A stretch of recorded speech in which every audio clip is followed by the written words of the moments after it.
hari ini akan kulalui seolah hari terakhirku, akan kulakukan yang terbaik dan tidak akan ditunda sampai besok, karena besok belum tentu ada.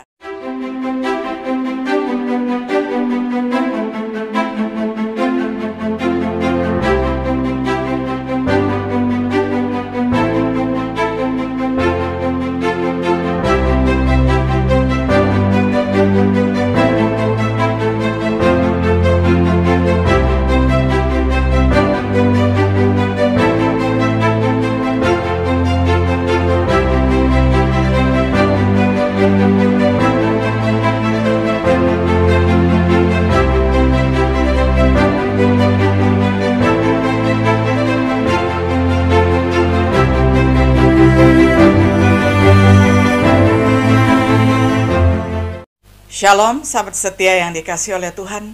Jumpa lagi di dalam acara Renungan Sahabat Setia.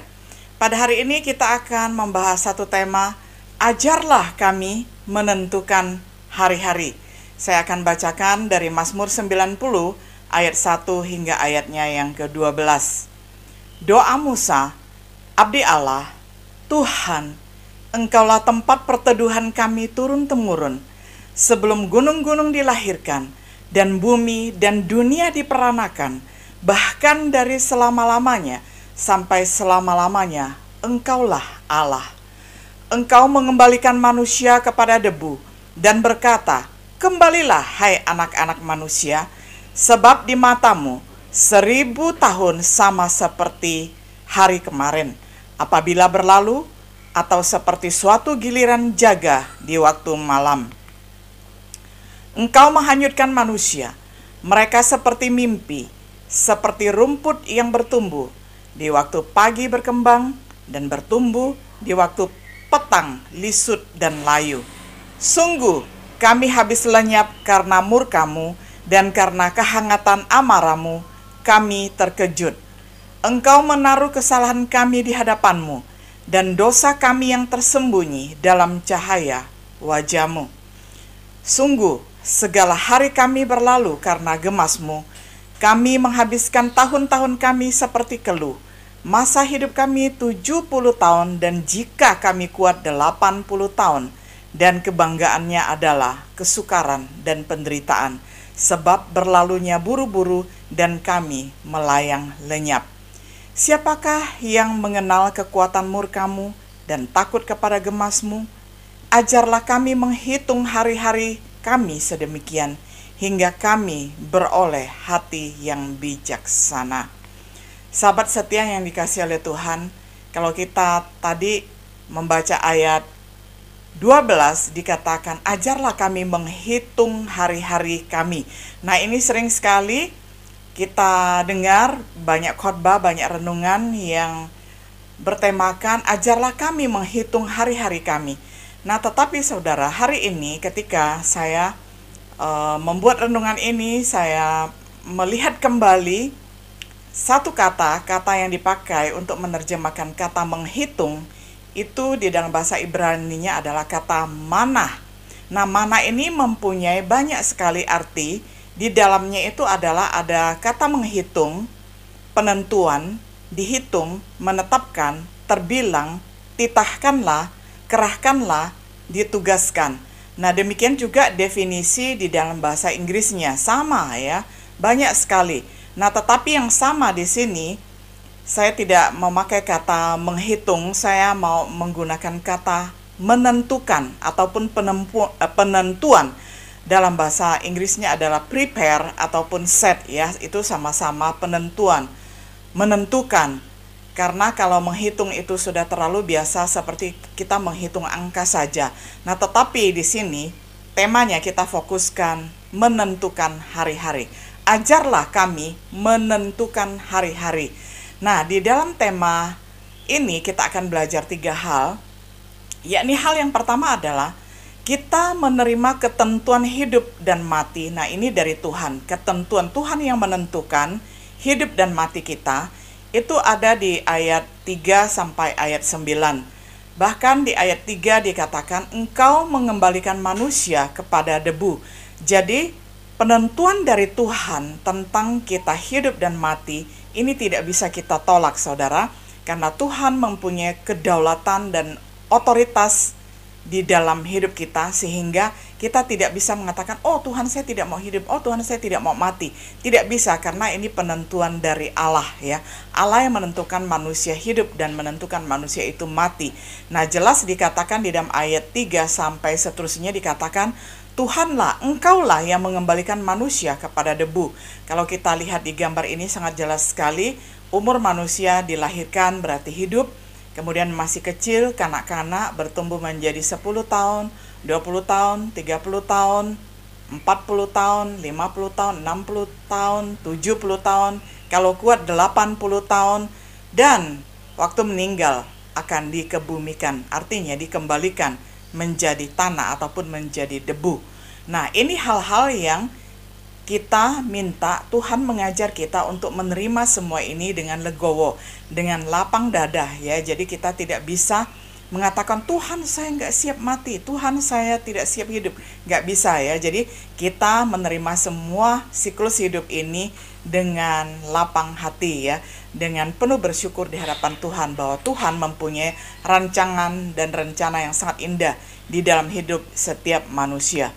Nah, kemudian di ayat 4 dikatakan, sebab di matamu 1000 hari seperti kemarin ya. Nah, ini dahsyat sekali saudara, karena waktu manusia itu adalah waktu kronos, waktu yang berjalan dan tidak bisa mundur kembali. Waktu menurut kronologi ada batasannya, sedangkan waktu Allah itu adalah waktu aion, yakni waktu kekal, dan juga kairos, kesempatan baik di dalam kekekalan maupun di dalam kronos. Nah, jadi waktu manusia dengan waktu Tuhan itu tidak sama. Allah kekal, tidak dibatasi oleh waktu, sedangkan kita manusia belum masuk di dalam kekekalan, berarti kita masih hidup di dalam waktu yang terbatas.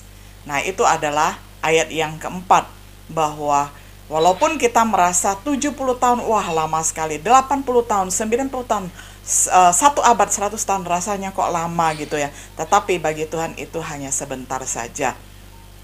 Kemudian di ayat yang berikutnya, ayat 5 dan 6 dikatakan, engkau menghanyutkan manusia, mereka seperti mimpi, seperti rumput yang bertumbuh pada waktu pagi dan lisut pada waktu petang. Saudara, apakah saudara itu adalah penggemar bunga? Kalau saya sangat suka sekali melihat dan menikmati bunga ya.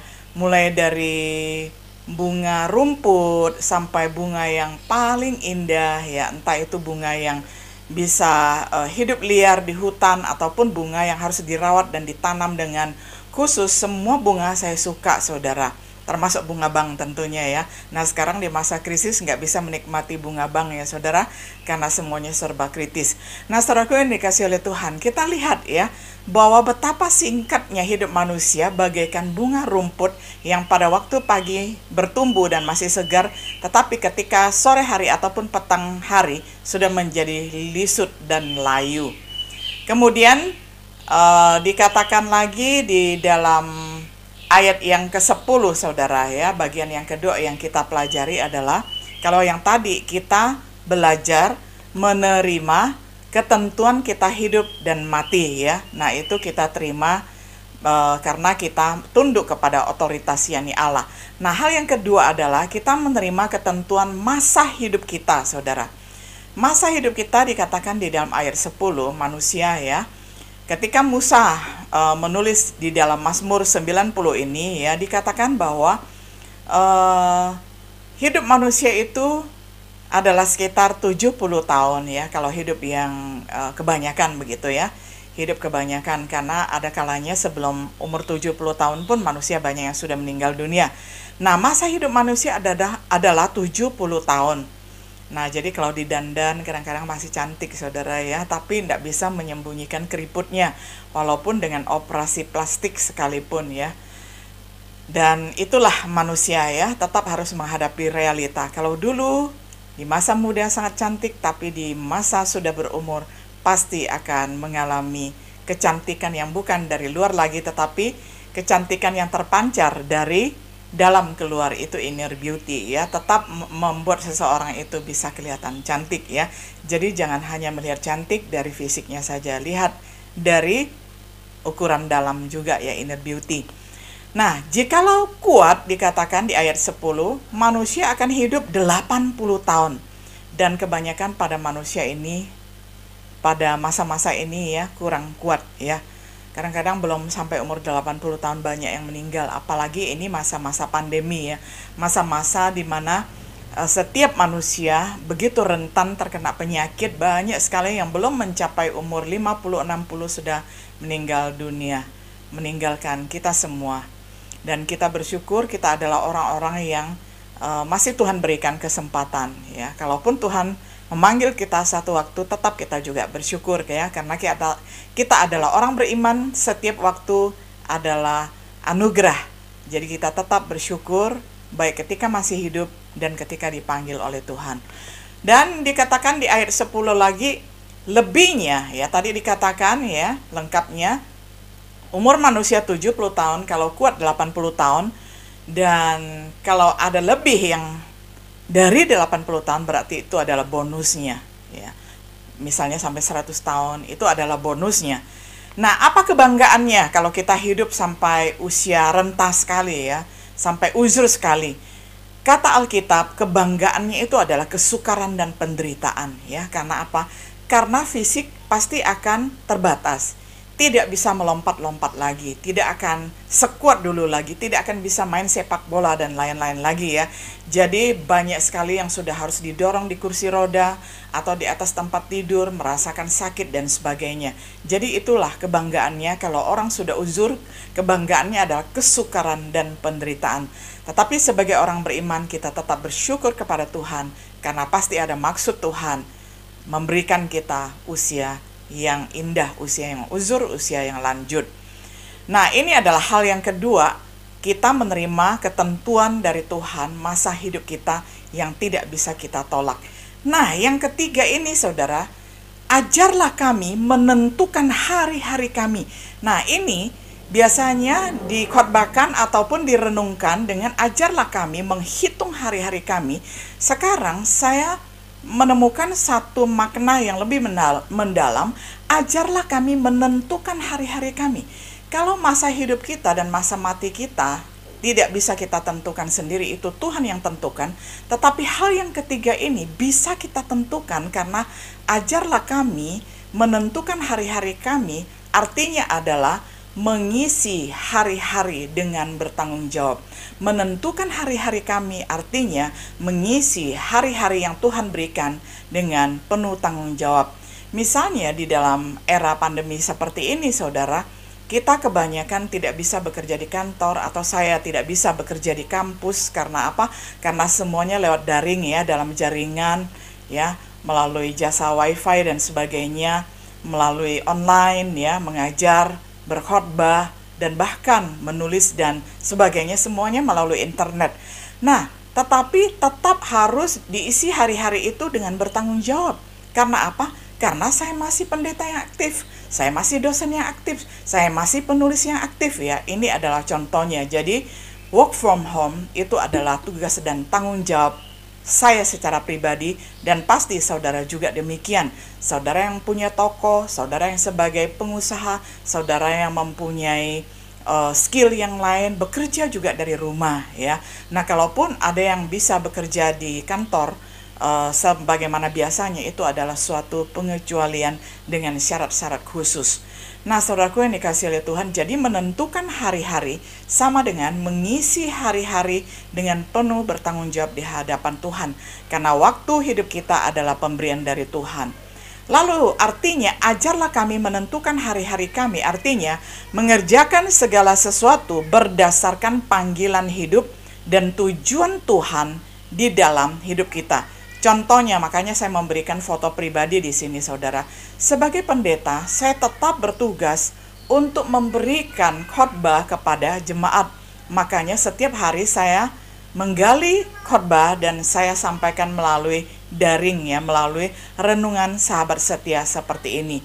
Nah, sebagai penulis, khotbah kalau dituliskan akan menjadi buku, begitu ya. Demikian juga saya sebagai dosen, mata kuliah yang diajarkan kalau bahannya dituliskan ya. Nah, jadi ini adalah format diri yang memang sudah sejak saya lakukan sejak 30 tahun yang lalu.